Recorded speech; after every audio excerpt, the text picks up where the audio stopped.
আমাদের আজকের এই অ্যামেজিং ফ্যাক্টের এপিসোডে এমন কিছু ঐতিহাসিক ঘটনা রয়েছে যেগুলি সারা বিশ্বজুড়ে 16 জানুয়ারি ঘটেছে।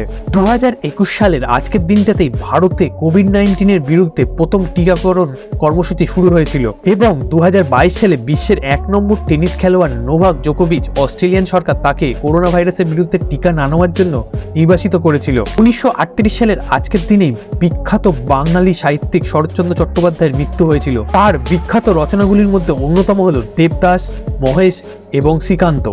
পরবর্তীকালে এই দেবদাস নিয়েই হিন্দিতে বলিউডে সিনেমা তৈরি করা হয়েছে, যেটি খুব ফেমাস হয়েছিল। 16 জানুয়ারি জাতীয় স্টার্টআপ ডে হিসাবে পালিত করা হয়। 1761 খ্রিস্টাব্দে ব্রিটিশ সৈন্যরা ফ্রান্সের থেকে ভারতের পন্ডিচেরি দখল করে নিয়েছিল এবং 1769 সালে কলকাতাতে প্রথমবারের মতো ঘোড়া দৌড় আয়োজন করা হয়েছিল। 1793 সালে ফরাসি বিপ্লবের সময় ন্যাশনাল কনভেনশনের দ্বারা ষোড়শ লুইকে মৃত্যুদণ্ড দেওয়া হয়েছিল। এছাড়া আজকের দিনেই 1681 খ্রিস্টাব্দে মহারাষ্ট্রের রায়গড় দুর্গের ছত্রপতি শিবাজির পুত্র সম্ভাজি মহারাজকে রাজ্যাভিষেক করা হয়েছিল। 1945 সালের আজকের দিনে অ্যাডলফ হিটলার আত্মহত্যা করেছিলেন।